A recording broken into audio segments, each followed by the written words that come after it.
Good morning, everyone. Oh, that's great. Good morning. Good morning. Well, we certainly enjoyed that presentation. It was a really lovely kind of nice setup for what I plan to talk about today. I have no conflicts of interest to disclose. And I just want to say a word as I start about the Eunice Kennedy Shriver National Institute of Child Health and Human Development. The NICHD, as we affectionately call it, was founded under the administration of President Kennedy, and it was his sister Eunice Kennedy Shriver who really encouraged and urged her brother, the president, to have one of the NIH institutes focus not only on children, but on intellectual and developmental disabilities, children with special needs. And we have, for the last, I think we're about 56 or 7 years old, have been focused on the continuum of child health and development, which I'll talk about a little later.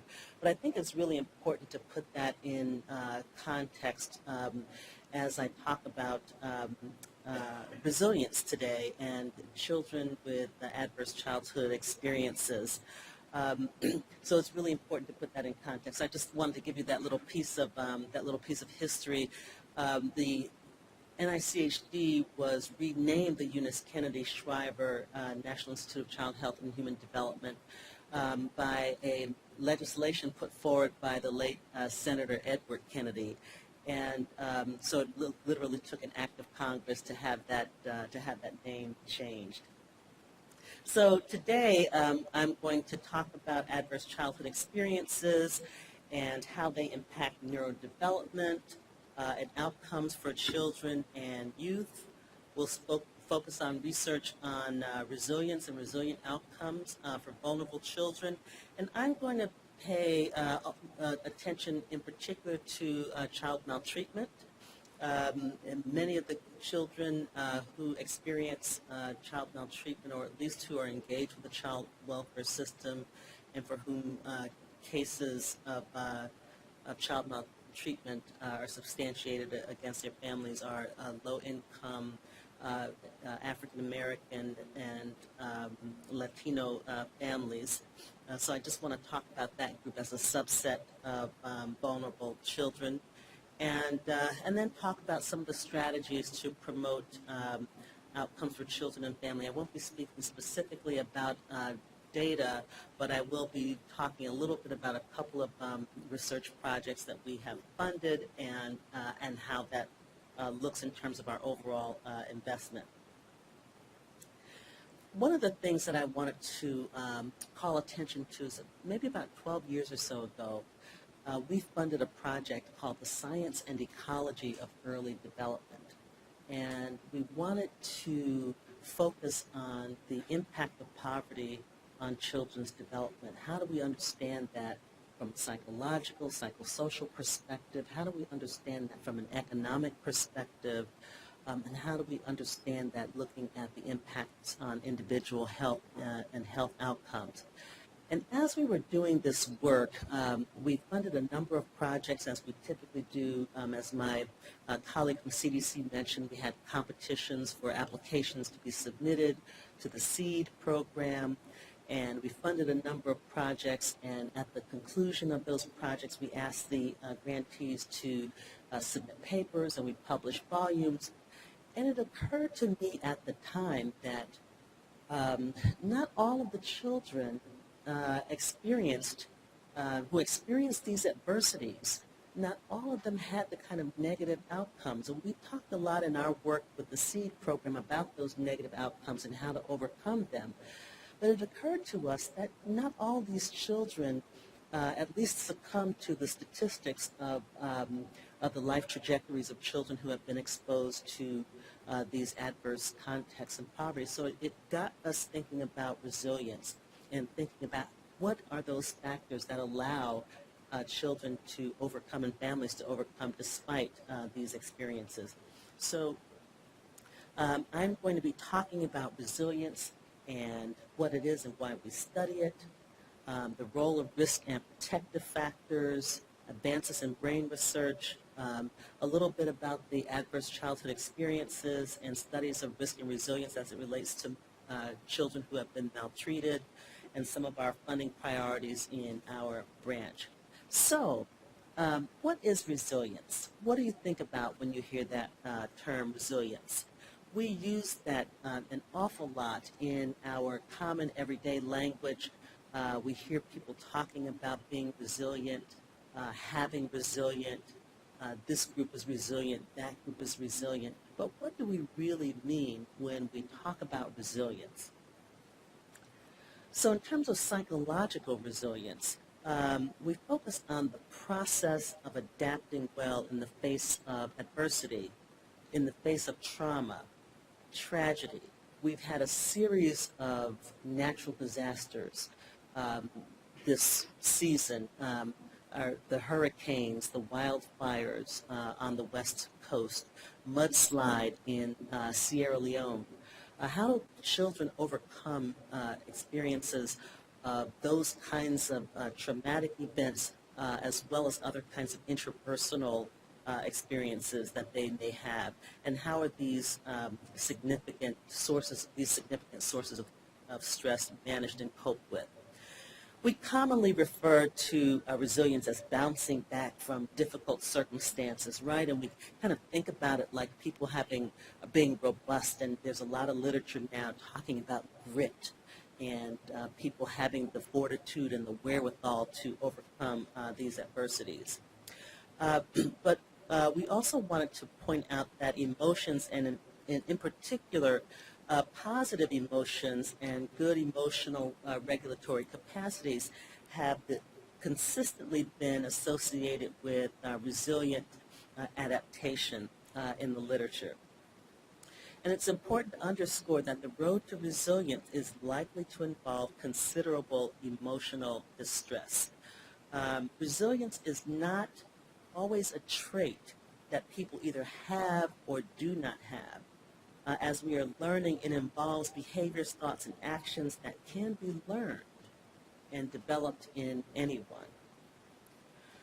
Ann Maston, in her work, calls resilience ordinary magic, and she calls it the ordinary magic in child development. And I love that because it is that ordinariness that allows us to think more broadly about how we help children overcome in the face of adversity.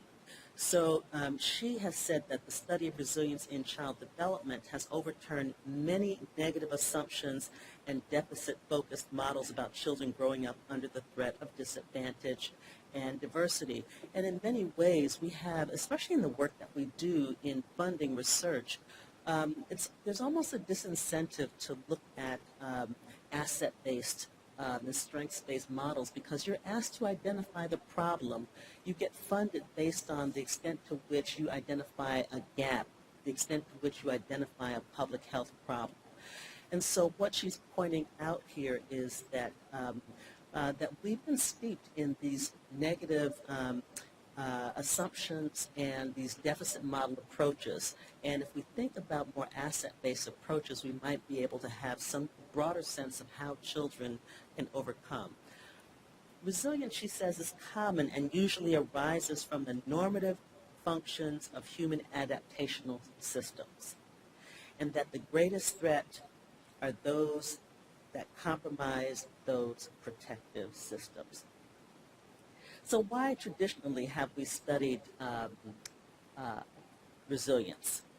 In '73, the focus was really a public health focus. Garmezy was looking at the spread of disease, and he was the first to identify risk and protective factors that affect resilience, being able to overcome from a biological standpoint the impact of having exposure to the spread of disease. So public health concerns with respect to resilience. With respect to poverty and the impact of poverty, Werner studied poor children in Hawaii, and she identified traits of families and individuals who exhibited resilient behaviors.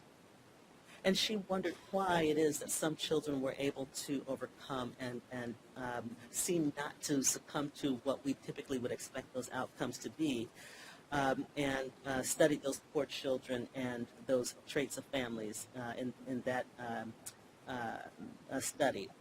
Maston in 1989, just checking to see if you all are awake, studied children of schizophrenic mothers. So this was a mental health focus, asking why some children seemed to thrive and others didn't. And what she did, her contribution was that she investigated the underlying protective processes, not just the list of factors. So why do we study resilience now? We want to understand how individuals adapt in times of significant adversities, not just that they do. We want to document what success despite disadvantage looks like in various contexts. We want to identify psychological resources that aid recovery after exposure to trauma and adversity.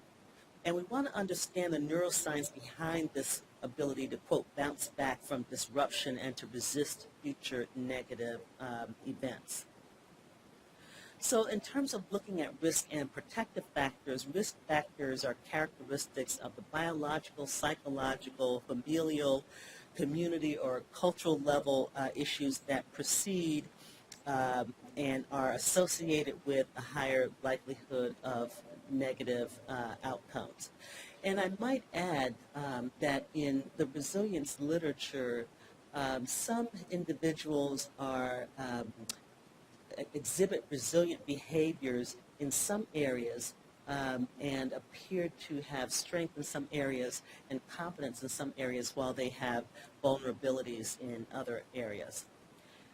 And these protective factors are individual, family, or community or societal factors that block or mitigate or reduce the negative impacts of those risk factors. So they may be seen as these positive countering effects. So when we think about child development and we look at the risk and protective factors in terms of poverty, what might be protective for children in poverty are routines and stability.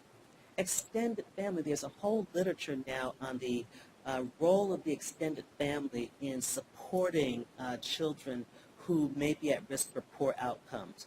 We heard a lot about premature birth and low birth weight, and having access to quality care is really, really important as a protective factor. And of course, we see this playing out in contemporary debates.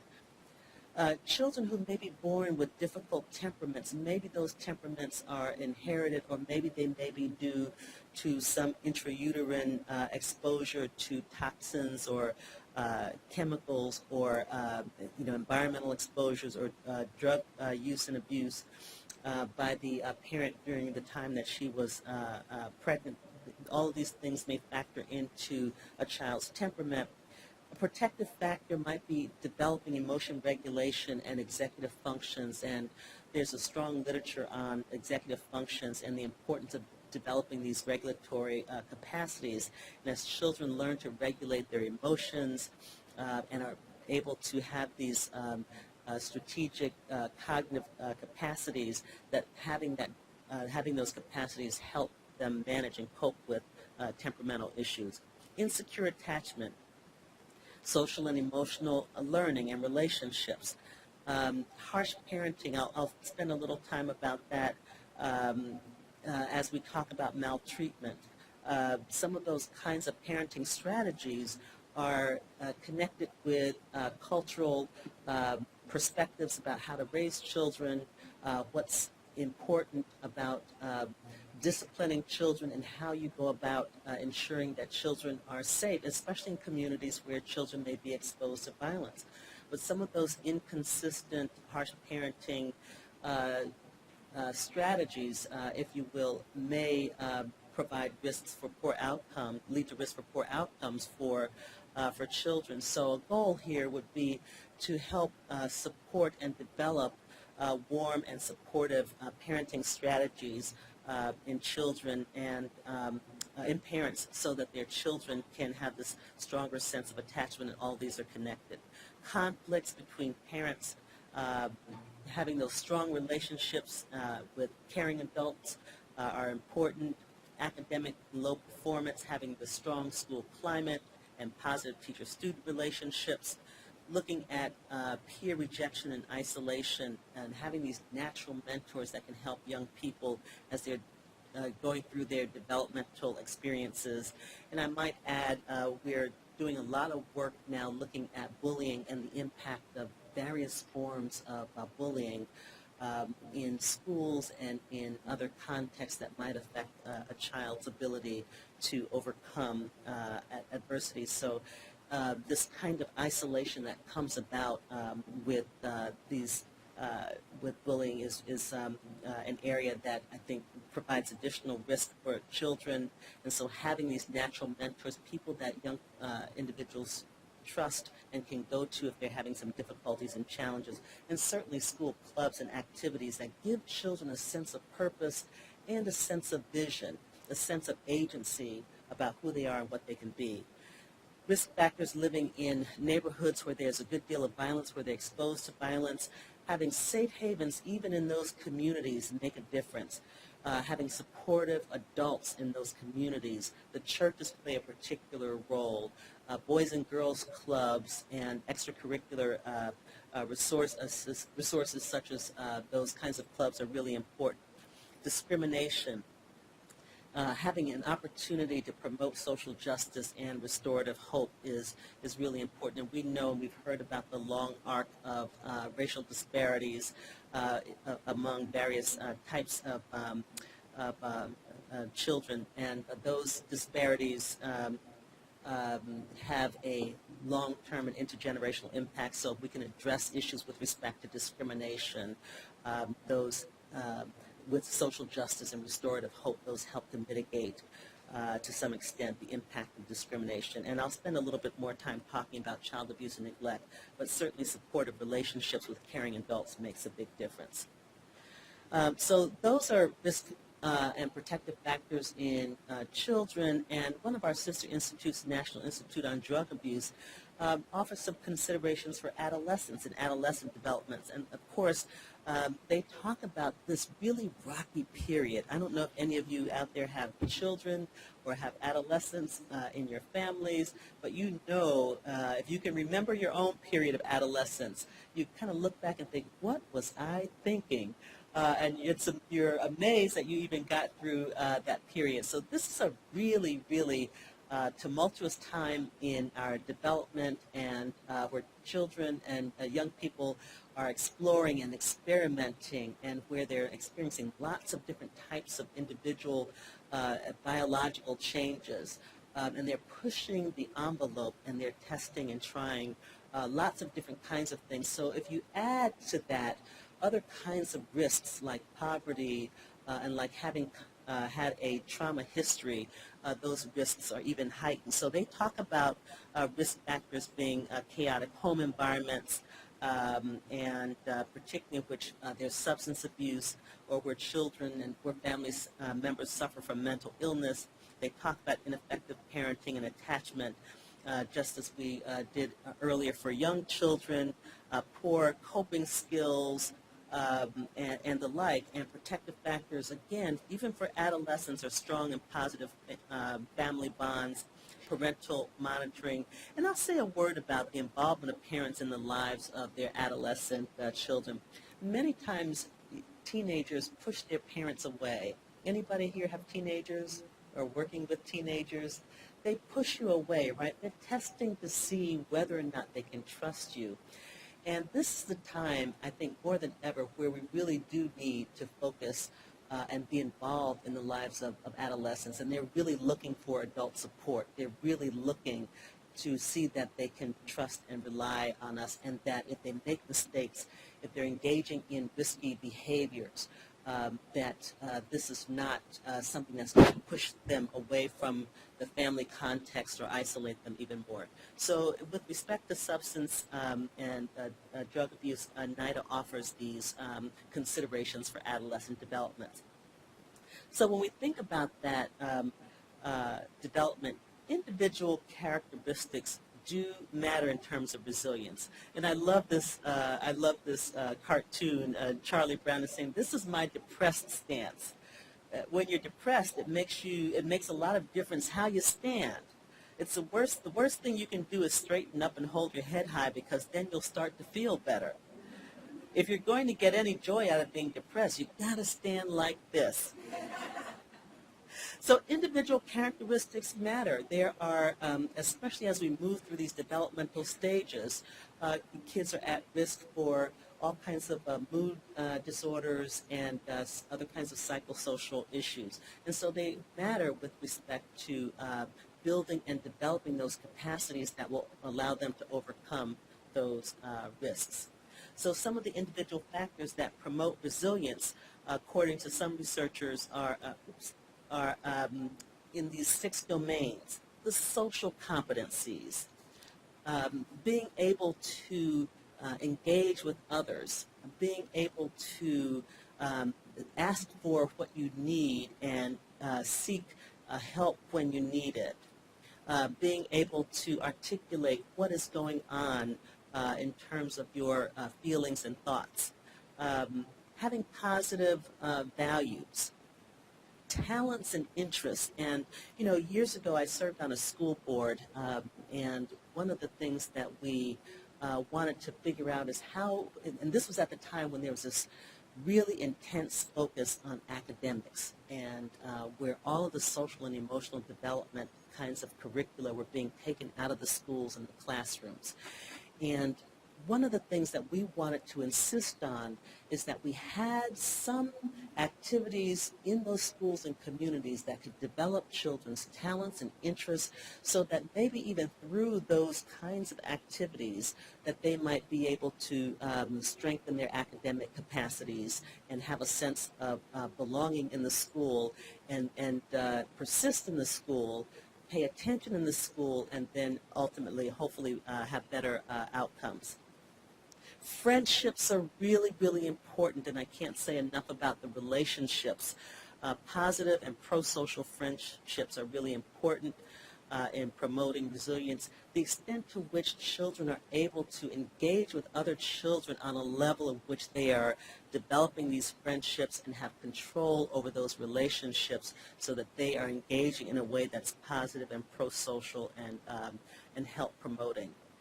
Education is important. Having the opportunity to, of course, engage in the education system, but having the wherewithal, as I talked about executive functions and other cognitive capacities earlier, being able to engage in academic content, be persistent in the education system so that they can achieve higher goals, and of course having a secure base in terms of attachment is really important. Context also matters in resilience. So as I said earlier, it's not an attribute of any single individual. It's an attribute, as some research points out, of communities, schools, and families. And that we make a fundamental attribution error where we have the tendency to see the good or poor functioning of a child as due to that child's nature only, rather than the context or the circumstances. So all of those things work together to help a child foster resilience in a child. The child's functioning and behavior is viewed within the context of a web of bidirectional relationships. This serve and return we talk about in brain development. Having positive relationships that feed that child's soul, that help promote pro-social behaviors and positive affect, and then a child being able, child and adolescent being able to give those kinds of positive social cues back. Treating the child as an isolated unit of cognitive functioning is also limited. So looking at the child in his or her totality is really important, and taking into consideration what impact the context has. CDC, toward that end, has this whole school, whole community, whole child model that comes from their Division of Adolescent and School Health. And what I love about this model is that they have the child in the center. If you can see here, the child is in the center, and it's the focal point of interventions and strategies to promote optimal health and well-being. So it's this notion of the whole child, and these tenets around it reflect what the whole child is. The white band around it emphasizes the alignment and integration of services and supports for the child to further promote that whole child. And represented in blue are the multiple school components that surround the child, acting as the hub that provides this range of learning and health support that's really important to development. And of course, in yellow, the community demonstrates that while the school may be the hub, we can't do it alone. We have to have the support of the community. But we know that adverse experiences affect child outcomes. And if you can see here, the classic study of adverse childhood experiences suggests that children who have had those kinds of experiences are likely to have poor outcomes. And the adverse experiences that they focus on, this classic study by the CDC and Kaiser, identifies child abuse, neglect, and household dysfunction. So I want to say a few words here about what we know about child abuse and disparities. We know that Black and American Indian or Alaskan Native and multiple race children have higher rates of reported child maltreatment than do other children. From the national data in 2014, Black children had a reported maltreatment rate of 15.3 per 1,000 children. American Indian and Alaskan Native children had a reported child maltreatment rate of 13.4, and children of multiple races had a rate of 10.6 per 1,000, as compared to 8.8 for Hispanic children and 8.6 for Pacific Islander children, 8.4 for white children, and 1.7 for Asian children. So this adverse childhood experiences talks about the impact of having had experienced various forms of abuse. Maltreatment encompasses both abuse and neglect, and it's associated with physical injuries, delayed physical growth, neurological damage, and it's associated with psychological and emotional problems such as aggression and depression, post-traumatic stress disorder, and in extreme cases it can lead to death. In terms of health outcomes overall, having had a trauma history is linked to an increase in risk of alcoholism in adolescence and into adulthood, depression, drug abuse, eating disorders, obesity, high-risk sexual behaviors, suicide, and chronic diseases later in life. So it's a really important risk factor for poor outcomes. And what this adverse childhood experiences study pointed out was that children not only have one adverse experience, but they may have multiple ACEs, as we call them, and the higher the frequency of ACEs, the more likely it is that a child will have these poor outcomes. Some researchers studied adverse childhood experiences in adolescents, and again reported that these outcomes in adolescents are really deleterious, that adolescents were shown likely to have high percentages of adverse childhood experiences and to have more than one. So one of the things that I think is really important is that they talk about the percentage of adolescents with indicators of poor well-being is much higher among those who had 3 or more ACEs as compared to those who had at least experienced one or no ACEs. And one of the things that I want to point out is you see this list here of how the adverse childhood experiences are measured and the percentages of those individuals that experience these adverse childhood experiences. I wanted to point out that this one indicator does not finish tasks started. 49% with 3 or more ACEs, 49% of those children reported that they do not or have difficulty completing tasks started. And again, this to me is a really important finding in that it ties to emotion regulation, executive function capacities, the ability to be persistent and to complete tasks is also associated with educational outcomes. So these are all linked to outcomes that these children may experience. So why is this important? As I mentioned earlier, adverse childhood experiences disrupt brain growth and development and affect long-term outcomes. And we can see from this chart that adverse experiences may lead to neurodevelopment disruptions, social, emotional, cognitive impairment, adoption of health risk behaviors, especially in adolescents, disease and disability. Some of the work that we're doing, we're funding studies that are intergenerational in nature, and they are looking at the long-term impact of having had adverse exposures, especially child maltreatment, and finding disparities in cardiovascular risk and obesity and other outcomes are being linked to having had certain types of abuse experiences, in particular sexual abuse, more so than other types of physical abuse. Child neglect is, in maltreatment, occurs more frequently than other forms of maltreatment, and prolonged exposure to trauma triggers these physiologic changes in the brain and just has deleterious impacts on children's functioning. It can cause brain shrinkage and problems with memory and learning and behavior.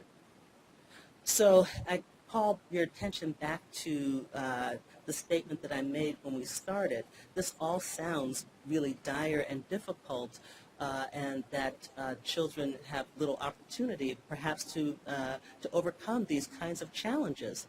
But what we're learning now is that there are opportunities still to overcome, and what we're learning through the advances in brain science is that we do have the capacity the brain has the capacity to reorganize and to create new neural connections. And so opportunities for improvement, opportunities exist for growth and change to extend even into adulthood. Some researchers say that we can have interventions at any age. We hear now this mantra, which is very concerning to me, that if children don't read by 3rd grade, then they are doomed to school failure. And you hear, how many have heard about the school to prison pipeline?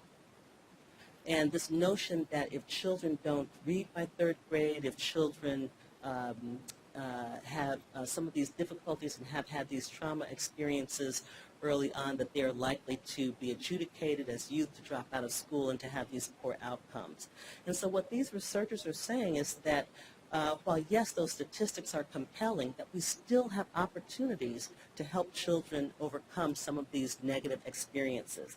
And so advances in the neurosciences have opened a window in helping us to understand how the brain works and helping us to understand how we can develop and target and tailor important therapeutic interventions. We know that the teen brain, the adolescent brain, is still under construction. We are studying adolescence. There's so much to learn about this wonderful and mysterious and challenging phase of development. So we're understanding that changes taking place in the brain at this age present an opportunity to intervene because many of these mental illnesses have their onset at this age.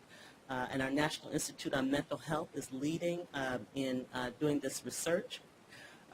Their research findings on the brain may also help serve to help adults understand the importance of creating an environment in which teens can explore and experiment while also helping them to avoid health risk behaviors that might be disruptive and destructive to their future.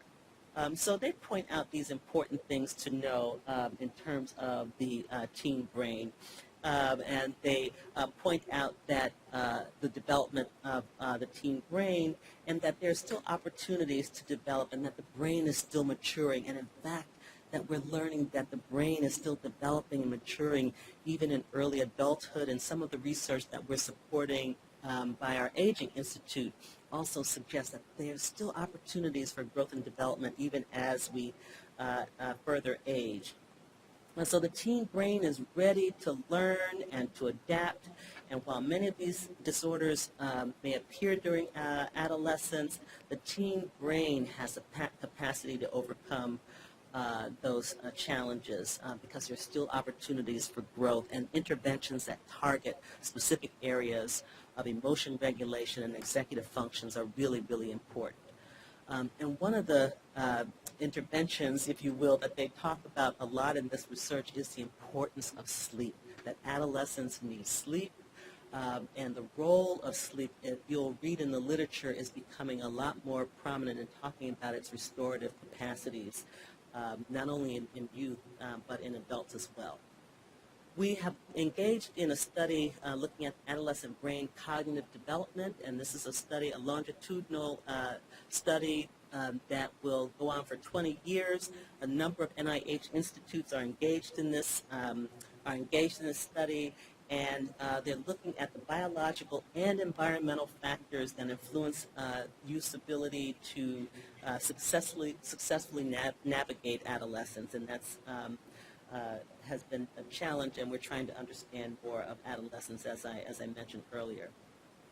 We have a brain initiative that is developing tools and technologies that will help us understand and be able to unlock the mysteries of the brain, and more research is coming along in that regard. And I would encourage you to visit the NIH website to really review the Human Connectome Project, the ABCD Project, and this brain initiative to learn more about it.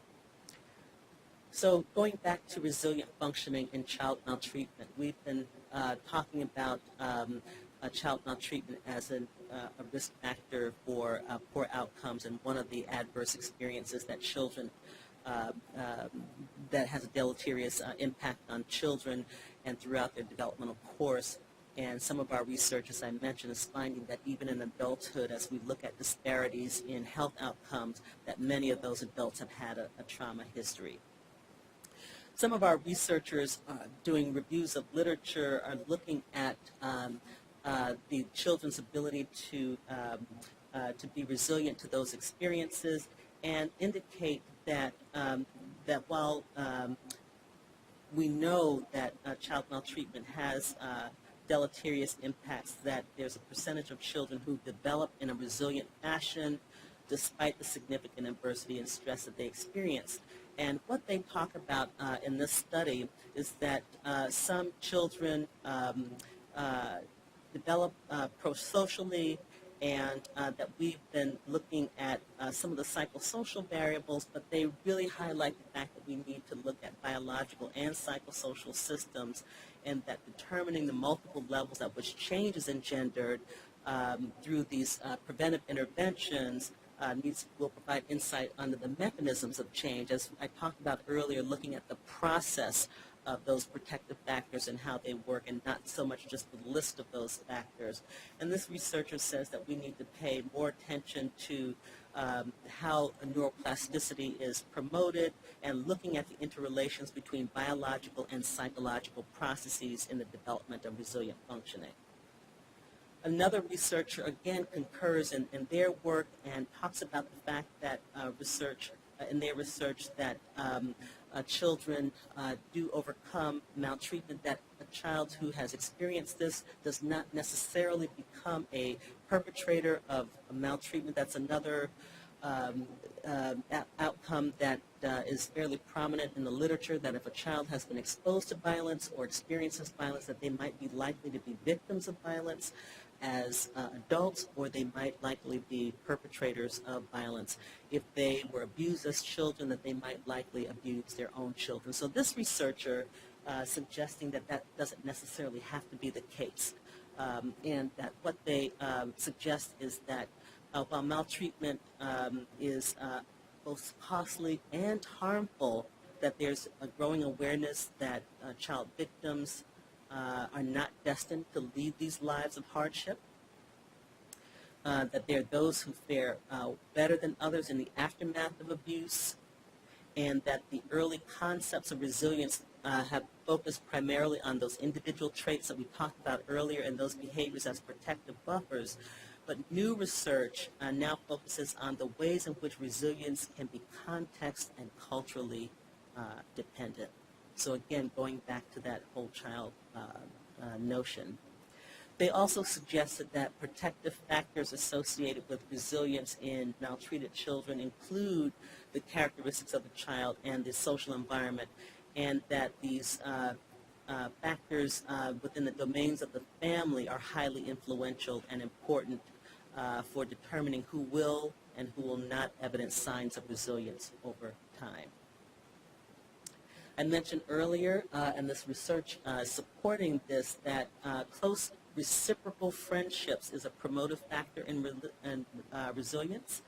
A consistent supportive relationships with an adult is protective for maltreated children, and that reciprocal relationships may improve maltreated children's social acceptance and working models of attachment and enhance self-perceptions. And I want to pause here just for a moment and talk about this sustained, consistent, and supportive relationships.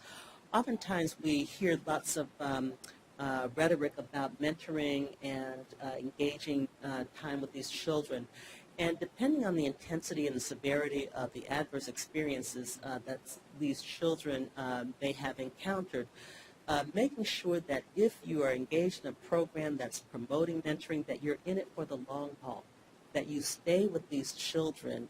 And often these programs are funded just for a short period of time, or children have these little short kind of booster sessions with the mentor.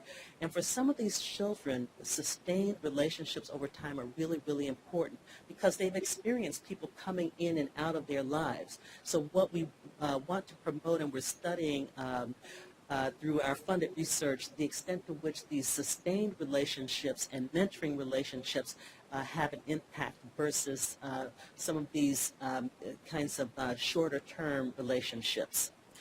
So for those of you that are working in programs, after-school programs, or clinical interventions, make sure that the engagement is sustained and consistent, because many of these children have had these kinds of inconsistencies, and they expect people to drop out of their lives. So a research question that we're asking now, having understood resilience to not be a specific trait, having resilience to be understood is that it's something that people can learn, is not this grit that we either have or we don't have. But one of the questions that's really, really compelling, that's starting to surface now in some of the work that we're funding and in the literature, is there a threshold? Is there a point at which all the effort that we engage in, is there a point at which the interventions kind of wash out? Could it be due to the level and intensity of the stress or the stressor? We need much more research to know that. The availability of resources, as I mentioned, oftentimes programs that are designed to help children who have had the most significant and deleterious experiences are short-lived, and they're based on grant funding, and those grant funds may only last for 3 years or 5 years. Or they may be in schools where you might have a charismatic leader in a school, but after 3 years or 4 years or 5 years, that principal or that teacher may move on to something else. So is there a threshold with respect to the availability of resources? What about toxic stress and allostatic load? what about those biological processes and how the environment might affect our ability? Is there a tipping point? To what extent does research like on the Risky Families model factor into whether or not the work that we do with families and teaching parents to be more warm and supportive, does that wash out? We funded a study of adolescent development, and this was about a 14 or 15 year study that we funded. Rural African-American youth, and the investigator was looking at, with their intervention, the Strong Families intervention, they were looking at whether or not the adolescents would have negative outcomes, have early risk behaviors, teenage pregnancy, drop out of school. And while they found that their model was very successful and that there were young people who had positive outcomes, one of the questions as they continued to follow them from the age 13 up to age 19, one of the questions that they asked was, is resilience only skin deep? And when they did their last wave, they found that on the front, on the face of things, these adolescents looked really well. They were working, they had completed school, some of them were engaging in post-secondary education, they were working, if they had a child, they didn't have a second child out of wedlock, and so all the positive things that we think about, they saw. But what they also saw was increased cardiovascular risk. They saw anxiety. They saw other kinds of challenges, health challenges, that asked this question, that led them to ask this question, is resilience only skin deep? The stress and the pressure of being the first one, the only one, the one who, when you're trying to live in both worlds, maintain your family relationships and your family context, but also moving beyond those contexts that might be risky for you, was very, very stressful for a lot of these youth, and they scored high on their measures of allostatic load and response to toxic stress. So one of the things that these researchers point out is that we need to pay attention to resilience, not just as something that happens and then we're done, but we have to pay attention over the long haul. So how do we use what we know to effectively address the issues and challenges that affect some of the most vulnerable among us? We need to address the unknown cost of resilience. Providing continuous emotional support is really important. Strengthening protective factors and processes over time.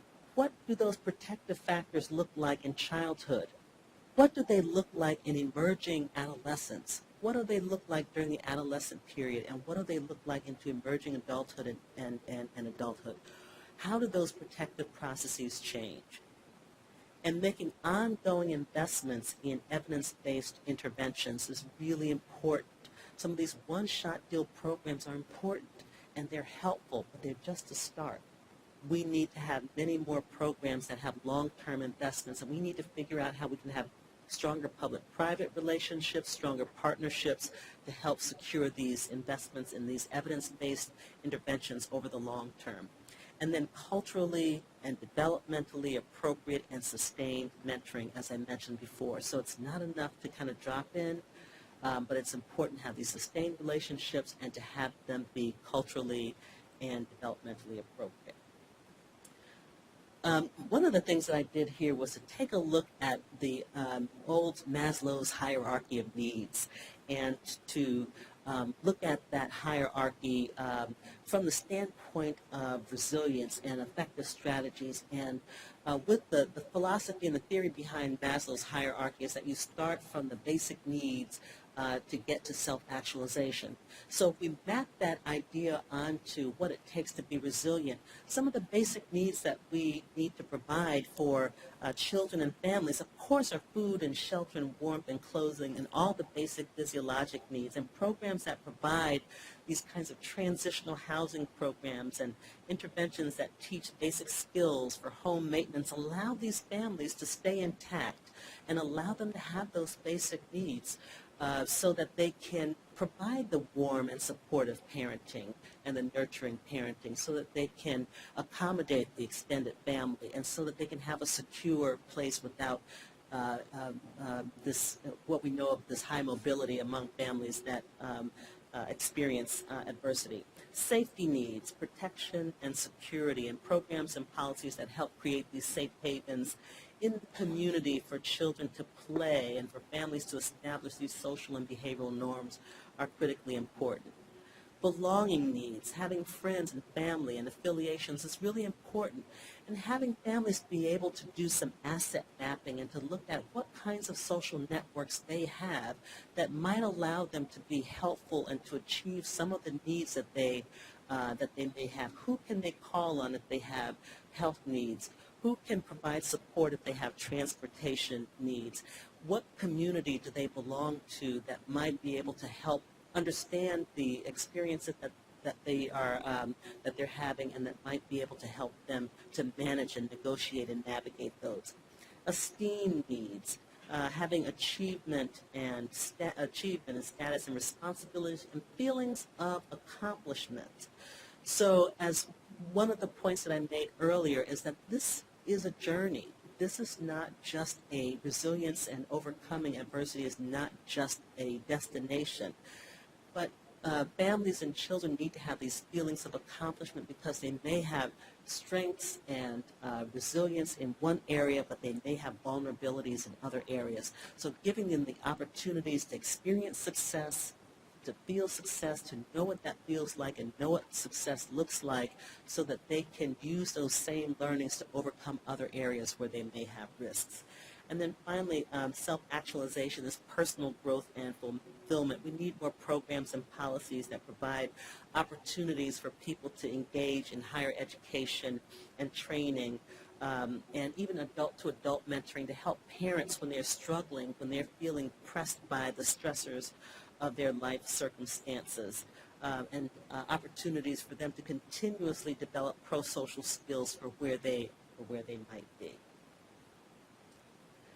The Department of Health and Human Services, the Administration for Children and Families, provides this resource guide, and I would encourage you to go to the website and to take a look at this resource guide, where they teach families and provide information for folks who work with families on how to build these communities of hope and how to support parents in developing and promoting resilience and promoting the use of these protective factors, and just building and strengthening the assets that children and families have.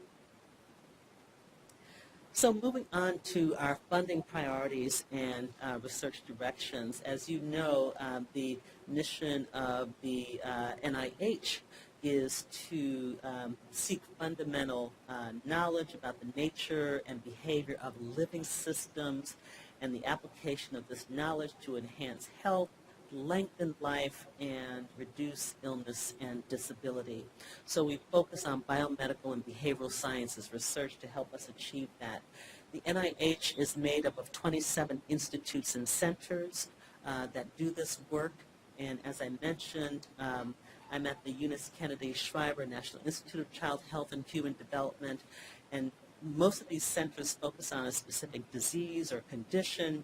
NIH focuses on how those diseases and conditions affect children and families. So we're fairly disease agnostic. So there are a lot of, we have a very broad mission.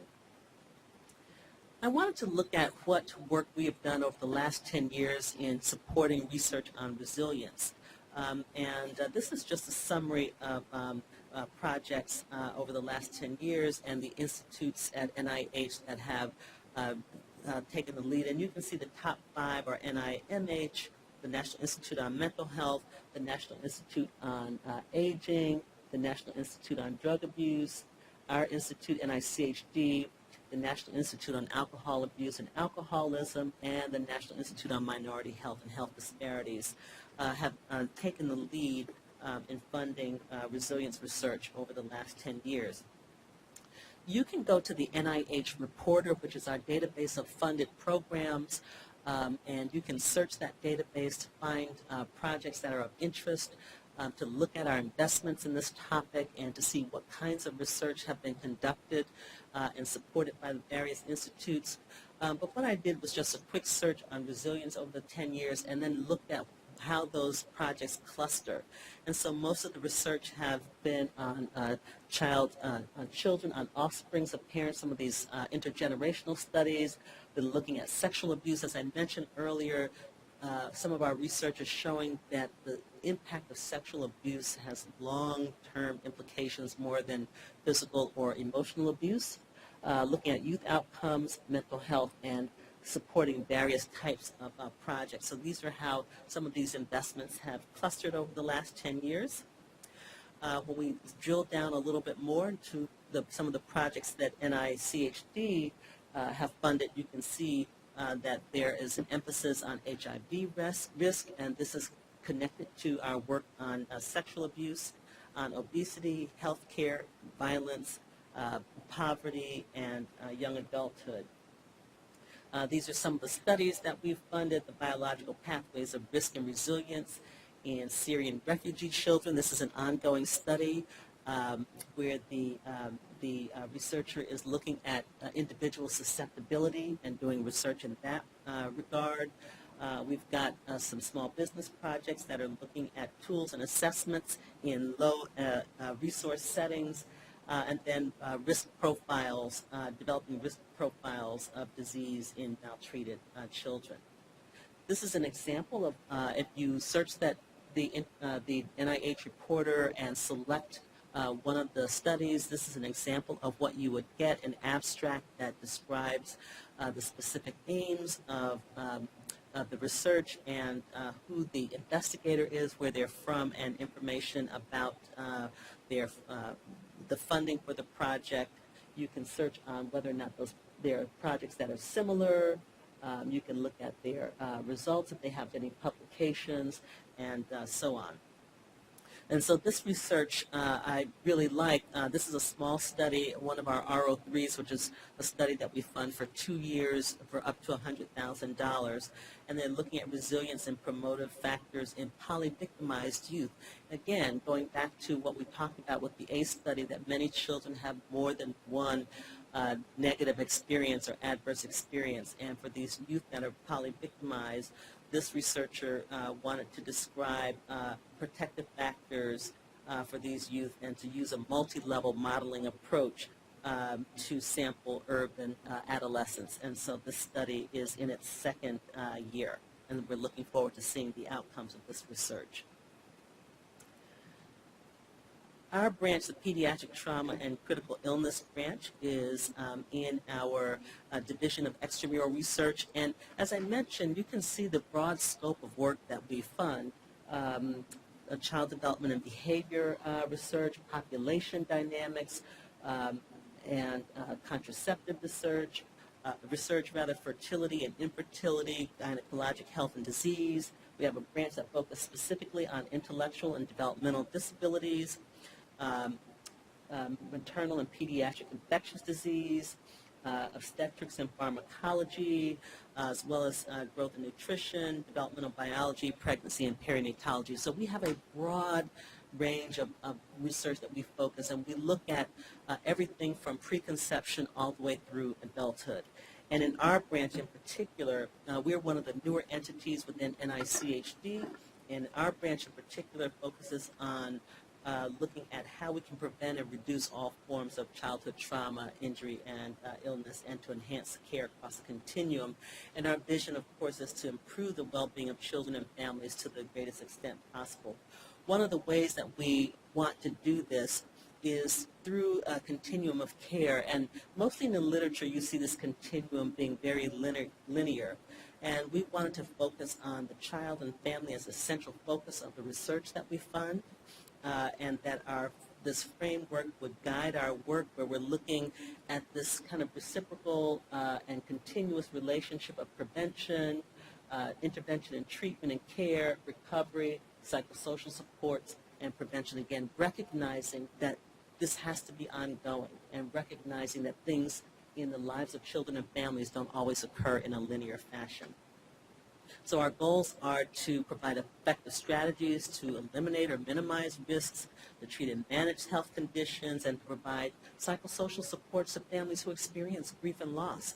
That's also an adversity. Think about the children who experience loss of their friends and their siblings and their parents at an early age, and where they see this constantly every day. So this is really important to make sure that we provide research that helps us understand the best way to ameliorate grief and loss. Continuity in multidisciplinary care and coordination. We want to elucidate the biological and psychological markers of risk, and we want to better understand those factors that influence children's well-being and safety. You can find more about our branch and our strategic goals. We launched the strategic plan in 2015 to guide the work of our branch, to make sure that it's in line with the goals and the broader mission of the NICHD, but also that we want to continue to do work that fills these gaps in understanding all those factors that affect the health and well-being of children and families. So with that, I'll stop and thank you for your time and attention.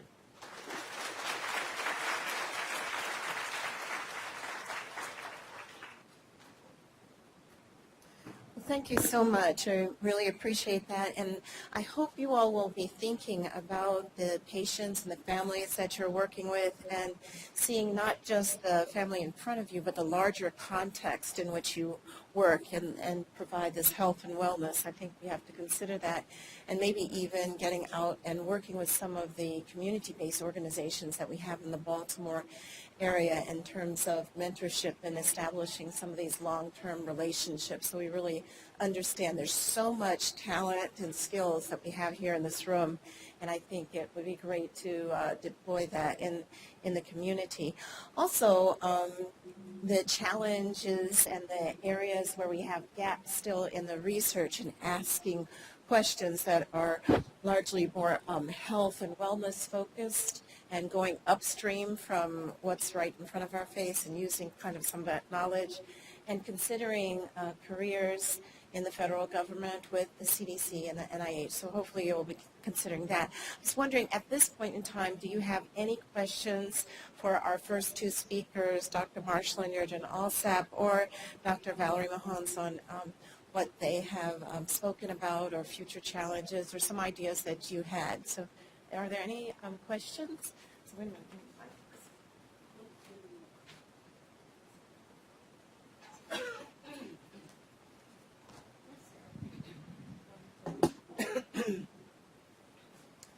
I think I saw one hand.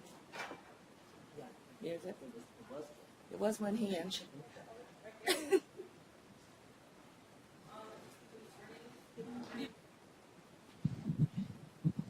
Hello. Okay. My name is Thelma Ejimofor, and I'm from Morgan State University. And I have a question for Dr. Maholmes. Sorry. Maholmes, sorry.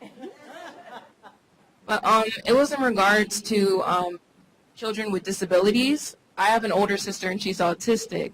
And we're right now battling with the issue of her weight. And we feel like it has a lot to do with the fact that she's more sedentary now that she's older.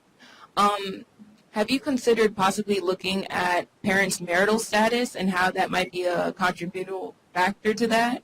Because at least for my sister, I feel as though like it didn't become more so of a issue until my parents became divorced. And now it's like the amount of attention that she's able to get from both parents isn't there all the time. And can that be seen as a contributing factor to that?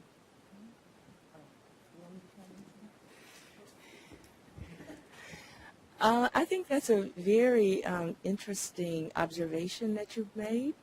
And so the first thing that we have to think about as researchers is what data sets do we have that might have this information? So we would need information about children with autism who have obesity.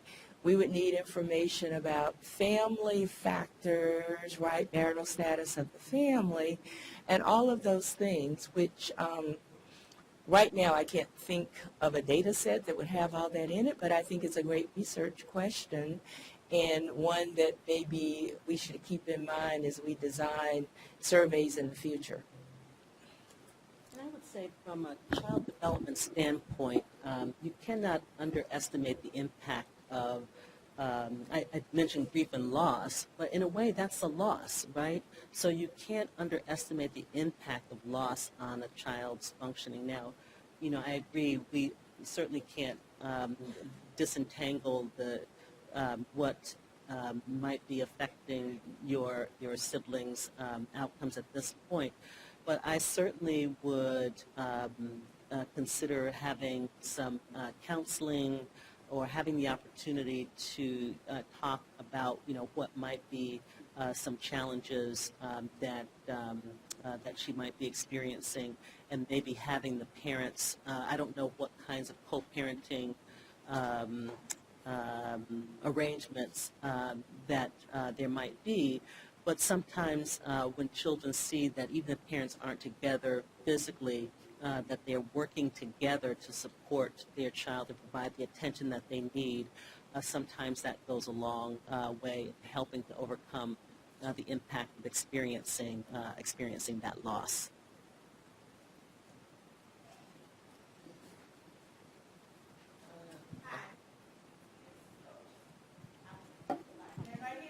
Maybe not on the web, though.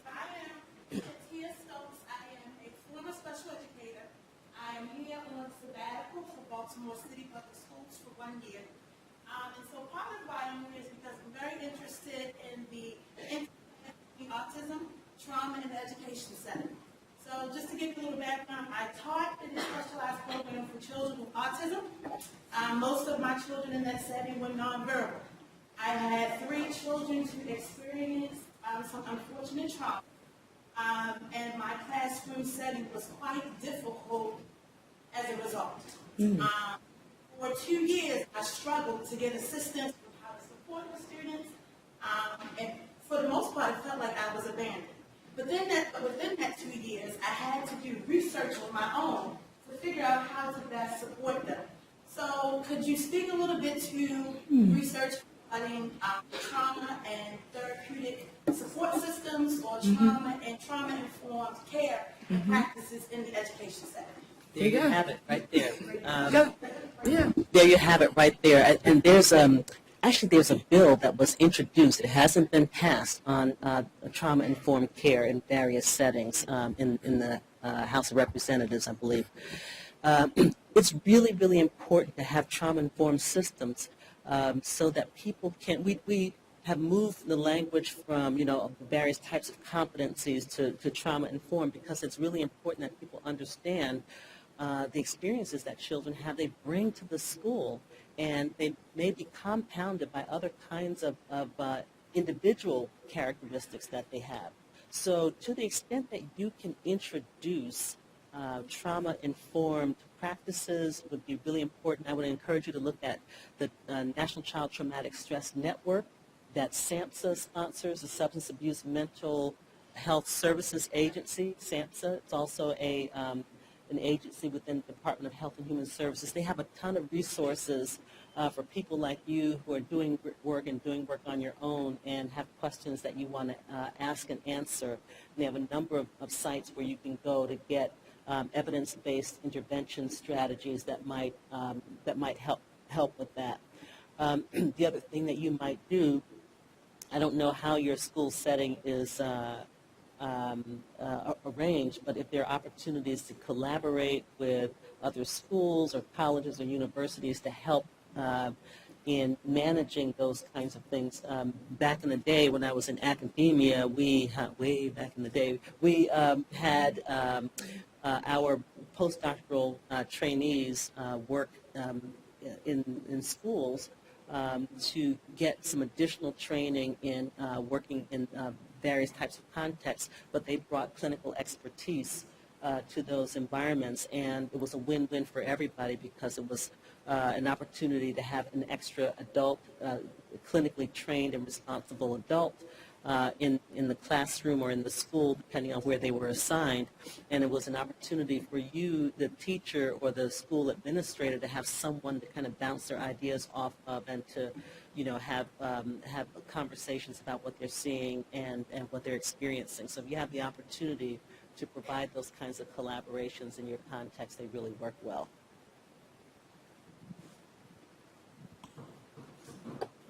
Hi, good morning. This question is for Dr. Jürgen Alsop.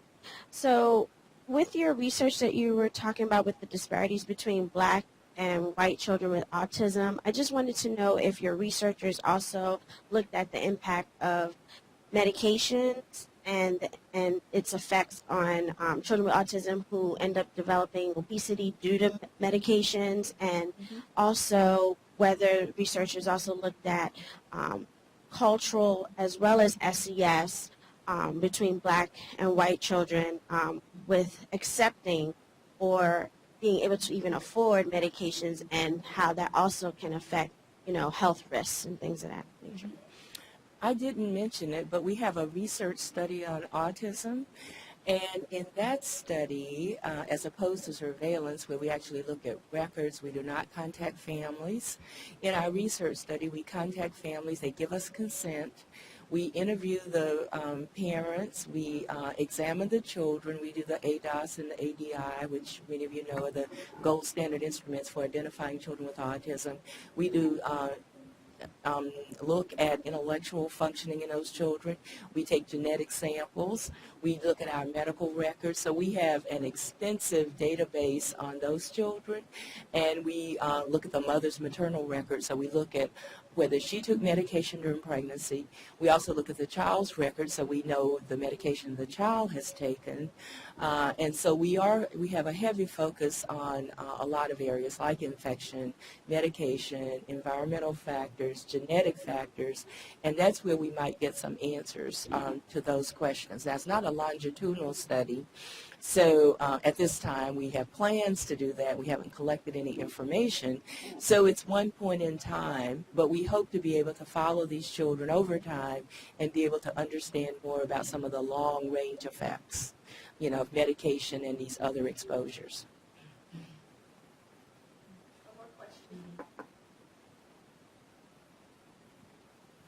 I want to thank you both for your excellent research. I think what you bring to all of us is great knowledge and insight of things that we need to pay attention to. I'm a DNP student in the School of Nursing, and I feel like I'm here at Hopkins, and I feel like one of my frustrations about all of this as a practitioner is that we see these problems all the time. Listening to her issue is what's reality, and what I would like to hear from both of you is, what can we do to make things different? Because what happens is, we're expected to see 4 patients in an hour. We're expected to, in the school environment, the children are being sent to a classroom where a teacher does not have enough support dealing with several children who have trauma. We want to know what our resources are. We want to send these kids. I love the research about, what makes resilience. And then I think about kids with disabilities, and I'm like, how does a kid that has autism have social competence? I mean, who's helping these parents and these individuals develop the social competence for them to be able to have the resilience? And what are the resources out there when all of us are under limited funds? Our government wants to change the mental illness support we're going to give.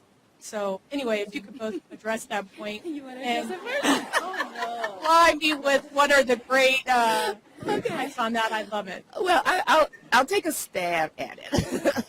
I don't think that anyone can really answer your question. And, we're all aware of the shrinking resources that are there. What I have found in my years of experience, because I've been around a long time, as you could tell from that bio, is I have developed partnerships, relationships with people in unexpected places. So sometimes it's not the person that has the title. That's the frustration, right? I mean, that sometimes we have expectations of a system or of individuals that don't, live up to our expectations. But along the way, I have found just an incredible number of people who are really interested in children, in their well-being. And when I find that, I grab a hold of it. And so forming new alliances and relationships to work together has worked for me. And that's all I can say. We want those resources, we want those federal resources, those resources in the schools and all of that. And but I think we have to be creative. We have to look out there. And I have found, as I said, people in unexpected places really do care about children. And I'm willing to work with anyone who has similar interests. And so I advise you to stay positive, for us to be resilient, and for us to find ways to do the best we can for these children and families. One of the things that I wanted to point out, and I didn't do that, and I should have, it's about caregiver stress and about the stress of people, secondary trauma, the stress of those of us who are working on the front lines with children and families. So what's most important, just like they tell you when you get on the airplane, that you've got to take care of yourself first, and then give the oxygen mask to the child or person next to you. So taking care of yourself first means educating yourself is what you're doing about all of the evidence-based research that might be informing how you do your work. Taking care of yourself means, I think, recognizing that these are not new problems. We've been in climates of diminishing and redirected funds since Columbus sailed the ocean blue. It's been going on for a while. We have these ebbs and and flows of when there are lean times and when there are more generous times in terms of funding, when there are people who understand the complexities of the lives of the most vulnerable among us and those who don't seem to understand that.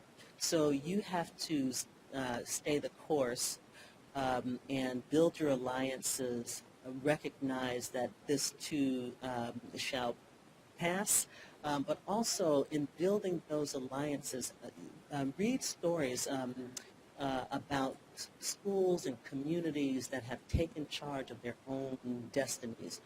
Where there wasn't funding, they found ways to find resources that would help their plight. They, where they didn't have administrative support, they found opportunities to engage other people to achieve the ultimate goal. So finding like-minded people, looking for resources, but not expecting that anybody's going to do what you need to have done, because everybody's in the middle of something. People are busy and everybody's dealing with all of these complexities and the stressors of the context that we're finding ourselves in. So if you and like-minded nurses and teachers, you've got a partner right there now that you just met today, can come together and say, how do we take charge of our own context? How do we improve this for ourselves and make this better? It's not going to be perfect. It's not going to be ideal. It's going to be lots of extra work on your part and a lot of extra effort. But I think that those are the kinds of things, when you read about these communities that care and some of the kinds of research that we're funding on these promise neighborhoods, these are efforts where people are just taking it back, and they're doing it on their own and in their own way. And it's radical. It's not easy. But I think arming yourself with the research and the evidence base, having your own supportive network of people who can tell you when you're going too far to the left or to the right, or down the road, so that you don't stress yourself out. But work out a plan. Put together your own strategic plan for how you're going to address the things that you have control over, and then engage other people in doing the same thing.